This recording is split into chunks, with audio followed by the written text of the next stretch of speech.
Hello, everybody, and welcome to the X Factor with the Crypto Hipster, where I bring you crypto news, insights, and analysis all around the world. This is season two, episode five, episode number 25 altogether.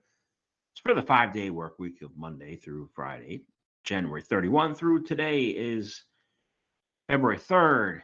And welcome and thank you for joining in. And we have lots to cover today, but a few announcements to housekeeping before we start. Since last Friday, I've written and published four new books, and they are all available on Amazon. First one is called Fierce, Courageous Heroes. Then we have Mitigating Crypto Control Risks, The Digital Path for Global Sustainability, Valley and Thunder, Springtime, and Crypto Winter. Those are the four. They're all compilations of podcasts that I've done in the past. And I hope you enjoy the books. And let's get started today. Today is a really interesting day because my podcast, this show has been mainly US centric, and it's not going to be today. But we have a couple articles we're going to talk about, a couple news events, and they have made major headlines. And the first one is this: is the SEC settles on security claim in the library case. The library community is calling it a big win for crypto. The U.S. SEC, the overstepper, they are, not they am, they are, admitted on record that the sale of library credits, LBC tokens, in the secondary market does not constitute a security. The settlement came during an appeal hearing in the library versus SEC case on the 30th, which was earlier this week, in what many call a victory for the entire crypto industry against an overstepping, overreaching, overbearing SEC regulation by enforcement initiative. Attorney John Deaton settled a major debate during the appeal hearing. The SEC was awarded summary judgment in November hearing with its library, and the judgment categorized each sale of the LBC token as an investment contract without going into detail about the transaction specifics. The SEC hoped to advance its effort to gain legitimacy, you're not, in the secondary market and bring it under purview as well. The SEC has asked, the district court judge to affirm, what it wants to affirm. But hey, Deaton, who represents Naomi Brockwell, who's a journalist, sought clarity for the LBC secondary market contract transactions because the injunction was ambiguous and broad. Basically what happened was legal case was permitted to assist and whatever the stuff is and the details, and it doesn't matter. The SEC has been dealt a setback here. The LBC's second library tokens, secondary market transactions were not securities. They're not securities. You could say anything sold in the second market then is a security. According to SEC's purview, my books and my podcasts are security, but they're not. So, good win for library. Keep up the great work. We do need a competitor to Google, and library is a very good competitor because it rewards its content creators more justly. Now, let's move on. Silvergate faces DOJ investigation over FTX and Alameda dealings. Okay, Silvergate. Crypto bank Silvergate is reportedly being probed by the U.S. Department of Justice Fraud Unit over its involvement with bankrupt FTX Exchange and its affiliates. The probe is investigating Silvergate's hosting of accounts linked to former FTX CEO Sam Bankman-Fried's businesses, according to a February 3rd report by Bloomberg, which cited people familiar with the matter. People familiar with the matter have been cited for a long time when you don't have credible sources, buddy. It's and a lot of these things when people familiar with the matter, it doesn't work out. But hey, Bloomberg's reporting this, so let's hold Bloomberg to account. The California-based crypto bank is not accused of any crime because it's people familiar with the matter, right? But investigators are attempting to discover how deep the dealings with FTX and Alameda went. That's a good idea. Silvergate was heavily impacted by the collapse of FTX in November, reporting a $1 billion loss last quarter. The bank axed 40% of its staff and disclosed taking out billions of dollars in loans to prevent a liquidity crisis and bank run following the fall of the SBF empire, regime, cartel, whatever you want to call it.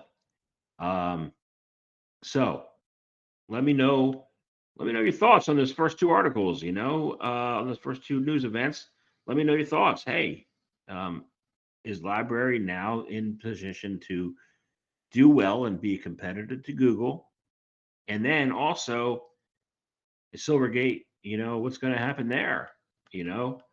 But like I said, I'm going to get out of the U.S. because there's really exciting news elsewhere around the world.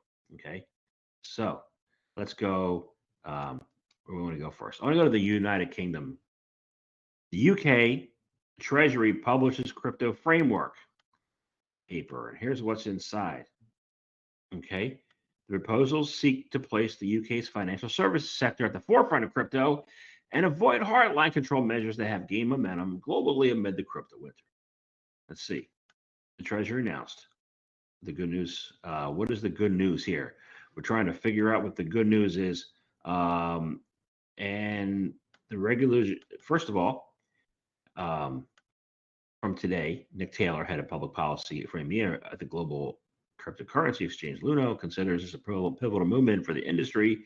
While there's still a way to go before new rules come into force, we encouraged by the scale of the government's ambition. So, what's the gist? The Treasury deviated from some of its international counterparts and decided not to ban algorithmic stablecoins. That's first.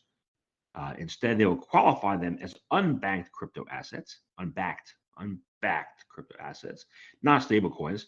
Nevertheless, the crypto promotions would have to exclude the term stable from marketing the algorithmic coins.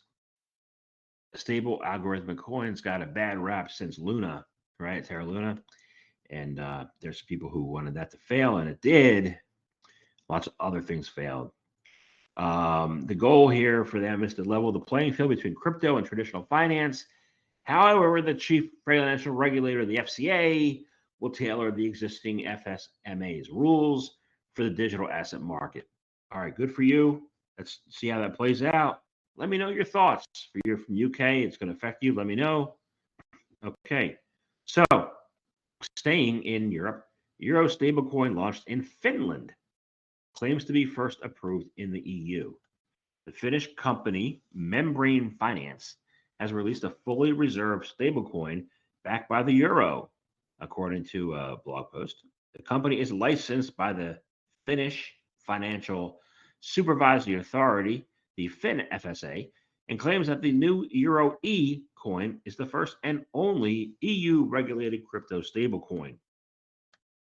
Interesting. So the US based Circle Inc. released its own Euro-backed stablecoin in June, but its Euro coin was initially custodied by Silvergate Bank. There you go, Silvergate. So Finland might have a path here where Circle may not. Let me know your thoughts. Okay, so we'll see how that all plays out in life. Yeah. So let's go to Asia. Okay. But let's talk about American in Asia. Okay. This guy's really old. Okay. He's still around with us. We have to thank God for that. But he is old as dirt. His name is Charlie Munger. The community mocks Charlie Munger for his obsession with China's Bitcoin ban. Let's see, what is he obsessing about? In an op-ed article in the Wall Street Journalists don't let this guy write. Okay, so the 99-year-old investment veteran, you can call him that veteran, has once again slammed crypto. Oh, wow. Calling cryptocurrency a gambling contract with nearly 100% edge for the house.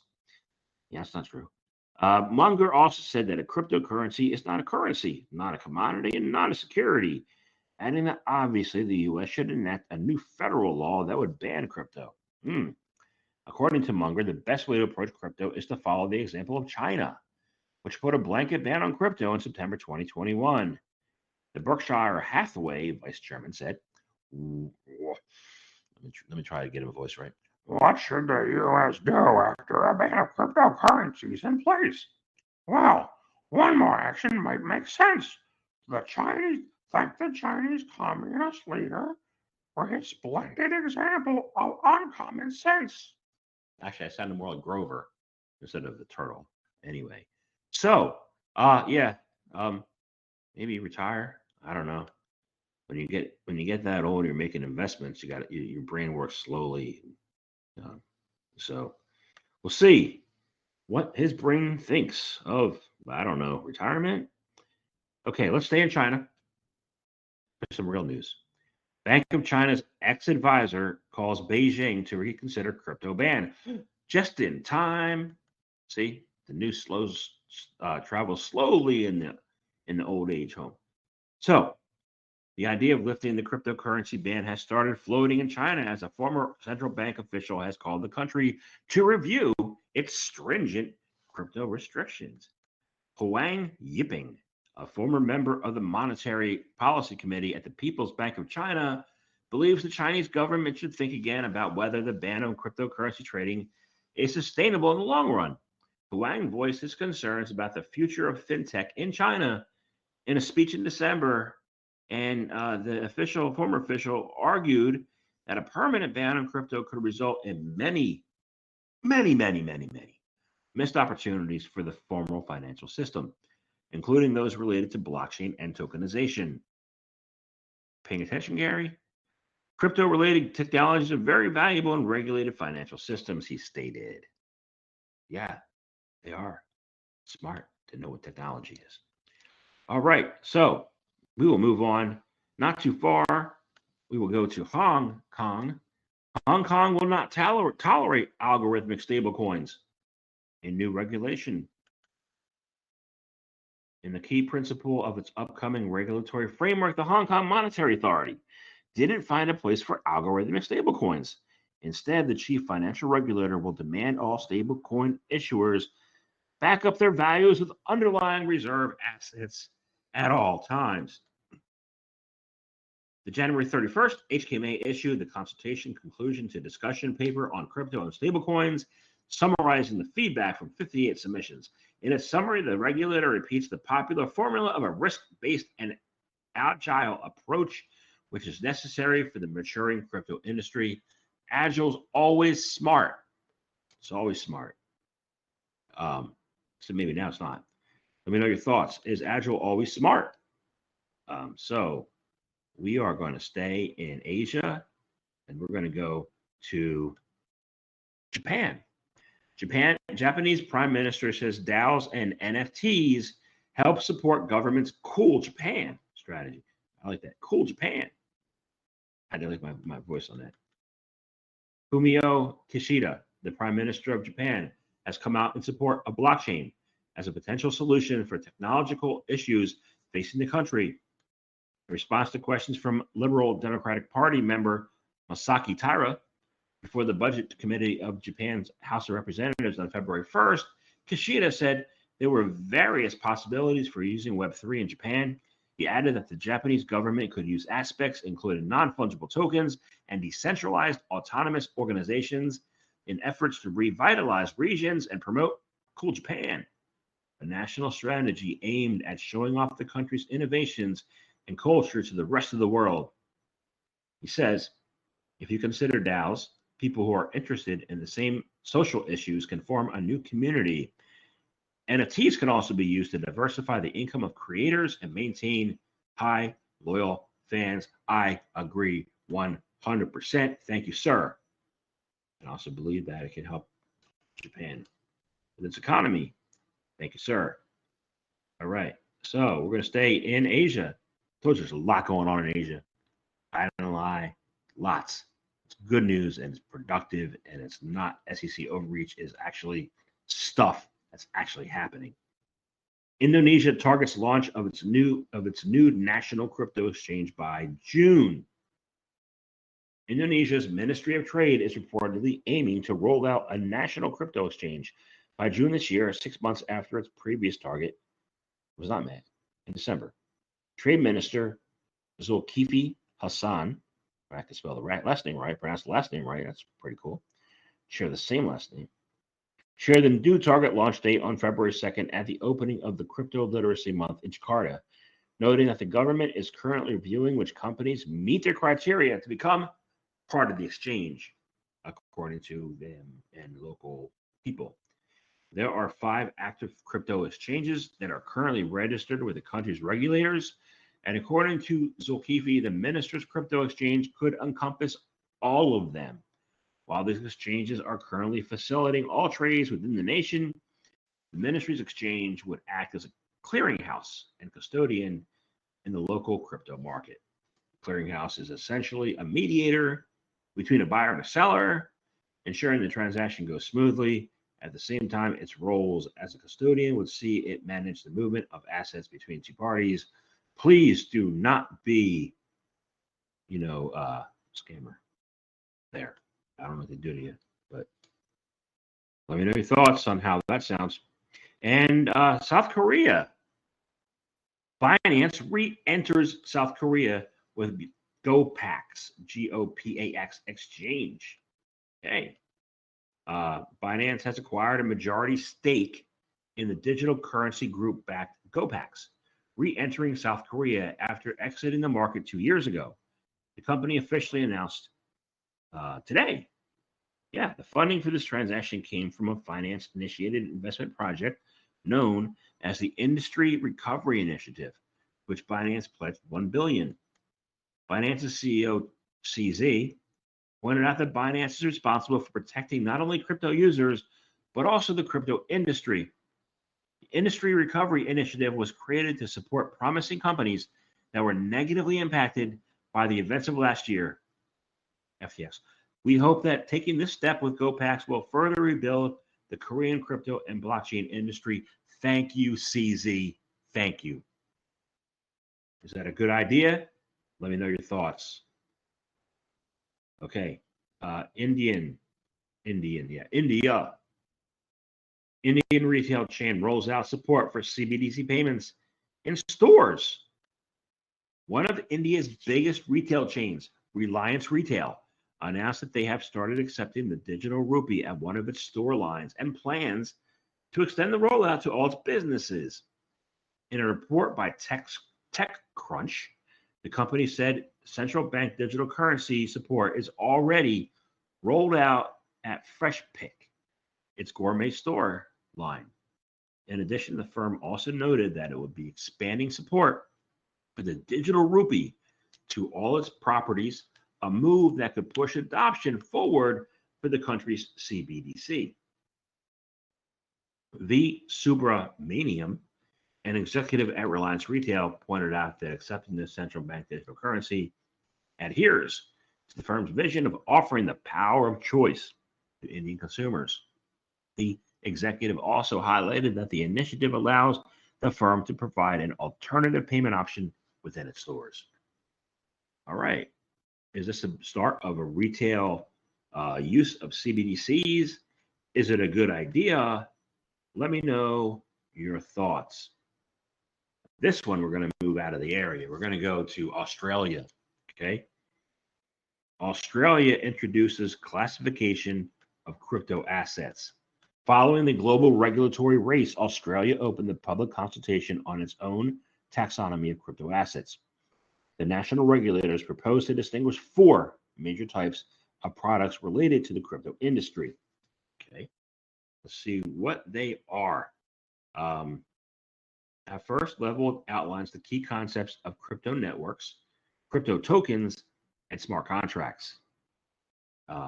According to the Treasury's vision, a crypto network is a distributed computer system capable of hosting crypto tokens. Its primary focus is to store information and process user instructions. Bitcoin and Ethereum are the 2 most well-known public crypto networks. A crypto token is defined as a unit of digital information that can be exclusively used or controlled by a person who doesn't administer the host hardware where the token is recorded. A smart contract is the computer code published to a crypto network's database that involves intermediaries or agents performing functions under the promises of other arrangements or procedures. Okay, so those are the different classifications of that. So we have from these definitions the four types of crypto asset services, which include lending and borrowing, intermediated crypto assets, which are closest to a widespread definition of tokens. Okay, network tokens, which is peer-to-peer payment infrastructure, such as the original Bitcoin, and then smart contracts, which we all know is not a brain glued to a piece of paper. So great. So is that a good idea? Is that classification right? Let me know your thoughts, and we'll stay here in Australia and say Australia bolsters crypto watchdogs in multi-stage plan to fight scams. The Australian government is bolstering its market regulators' digital asset team as part of a multi-stage approach aimed at clamping down on crypto and ensuring proper risk disclosure from crypto firms. February 2nd joint statement by Australian Treasurer Jim Chalmers and Assistant Treasurer Stephen Jones explained the new measures are aimed at protecting consumers dealing with cryptocurrency. The Treasurer said the multi-stage approach would involve three elements, including strengthening enforcement, bolstering consumer protection, and establishing a framework for its token mapping reform. Interesting. Let's keep an eye on that, how that's going to go. And let me know your initial thoughts. And then we're going to finish up today's news events with Kazakhstan.